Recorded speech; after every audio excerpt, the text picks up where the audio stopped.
Last month, a friend of mine needed to get something off his chest. We were outside by the fire pit, drinking whiskey, while he relived a very painful end to his marriage. I mostly just listened. By the end of the story, I asked him if he wanted me to put his story to words. He thought about it for almost a full minute before responding. Yes, please do, just in case anyone else goes through something similar. So, here is Brian's story. Brian and Jen meet at college through a mutual friend. The attraction was almost instant. They dated for several months, moved in together. Eventually, they both graduated and ended up getting married. Jobs, careers, house in the suburbs, raised two girls who are now finished with college and have families of their own. Brian was looking forward to enjoying retirement soon and rekindling his love for Jen. Life had its ups and downs for them both, and their sex life suffered a bit, as it does for most couples. However, he hoped to turn that all around when he told Jen about being able to retire earlier than they previously thought. Brian had reached a buyout deal for exotic car restoration shop. As he was not needed at the shop, he decided to surprise Jen with a night out at her favourite restaurant. He even grabbed roses before heading home. His excitement was palpable as he pulled into his driveway. Upon entering his home, he called out to Jen, but there was no response. He went room to room looking for Jen. Then he remembered the Life 360 app Jen made him and their two daughters install several years back. Upon opening the app, it showed clearly Jen was at home, at least her phone was. So he called Jen's cell and heard the faint buzzing coming from the bathroom. Sure enough, sitting there on the bathroom sink was Jen's iPhone. Now, to say this was highly unusual would be a massive understatement. That phone was basically an extension of Jen's hand. She never, ever went anywhere without it. One could almost say she was addicted to her phone. Brian started to get worried. He could not find Jen's purse, and her car was gone from the garage. It was then that Brian remembered he had installed LoJacks on their cars after he had his car stolen last year that were not dependent on cell phones being present in order to work. So he pulled up the LoJack app and immediately found Jen's car. It was parked in a neighbourhood not 15 minutes away, and it had been there for over 2 hours. Funny thing about paranoia, there is often a reason for it. Jen had been very protective of her phone lately. She even changed the passcode on it. Brian knew this because he tried to open the phone as soon as he found it on the bathroom counter. So he grabbed his keys and headed off to find Jen's car, and hopefully her as well. While en route, he called his friend James and asked him to do a search on the address he was heading to. James was an internet junkie and had the information in less than a minute.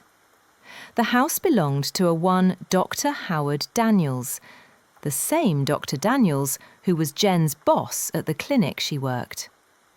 Brian had even met Dr. Daniels 2 years prior at the clinic Christmas party. Howard and his wife. He remembered because she did not look like a lady who had given birth to 3 children. She was 15 years his junior, but had the most intense eyes Brian had ever seen. Like she could shoot lasers at you with them if you pissed her off. Now he was parked across the street from their house, with his wife's car clearly parked in the driveway.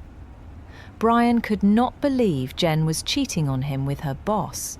A very married man, no less. Just when his head had him believing that there must be some other explanation, out came Jen and Dr. Daniels.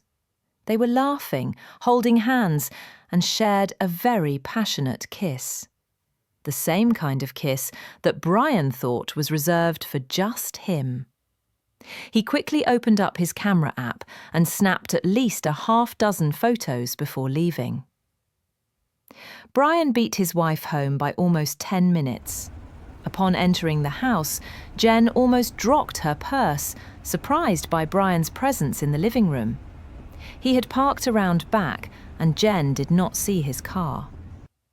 As hard as it was, Brian acted completely normal as Jen went about talking about a day she did not have. He even caught several wisps of the lingering smell of recent sex. After the realization that his marriage was over, Brian's hatred started to grow. That hatred turned into a need for ice-cold vengeance. Over the course of 2 days, Brian had already decided everything he needed to do. First, he contacted a PI to gather as much evidence of Jen's affair to Dr. Daniels as he could. Cost was not an issue. He wanted rock-solid evidence before dropping the hammer on Jen and Dr. Daniels. It took less than a week to gather enough evidence to bury Jen and her boss. The PI had documented every single public and private interaction they had in photos, including having a video of the two of them having sex in his car after hours at the clinic. Next, he opened up all new bank accounts in his name only and hired the best divorce attorney in the state.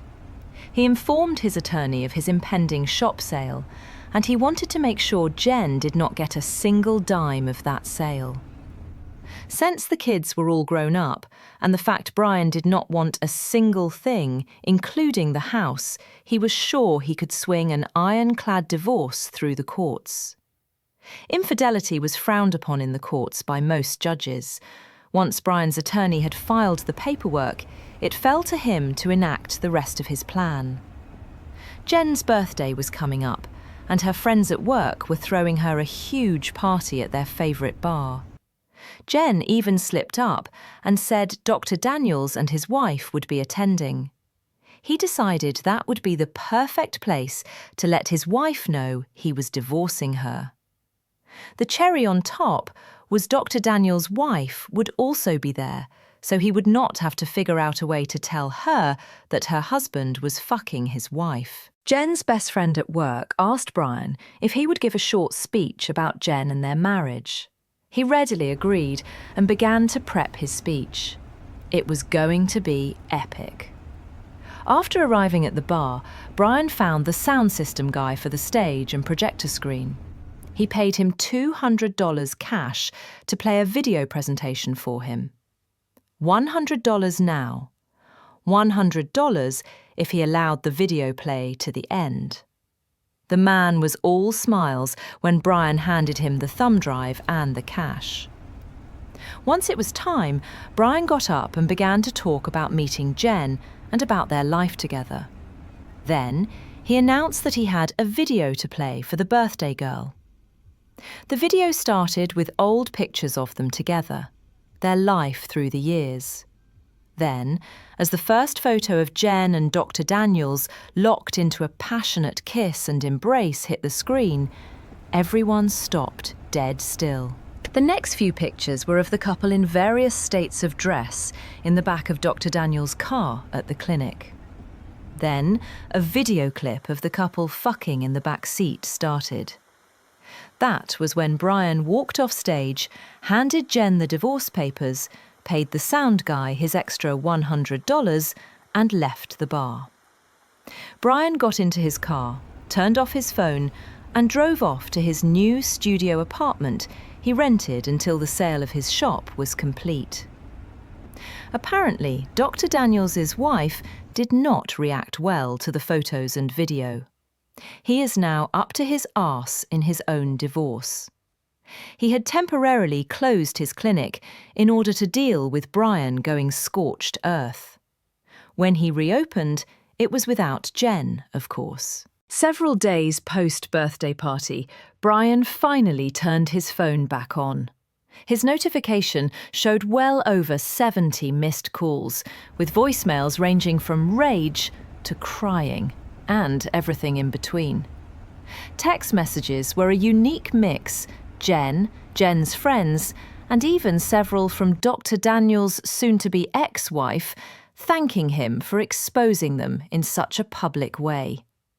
She also said that it proved he violated the morality clause of their prenup, and he would now have to pay her well over 70% of his financial holdings, and even have to give up a majority share of his clinic to her. As for Jen, she was forced to forfeit any claim to the sale of Brian's shop in order to keep the marital home and furnishings. She ended up losing most of their shared friends, as well as most of her work friends, due to the infidelity. Jen did spend almost half a year trying to get Brian to take her back, to no effect. And to make matters worse, both of their daughters had shunned their mother for cheating on their dad. Brian now has a home with a wraparound porch in the countryside, with a lake and a large metal building where he restores old cars on his time.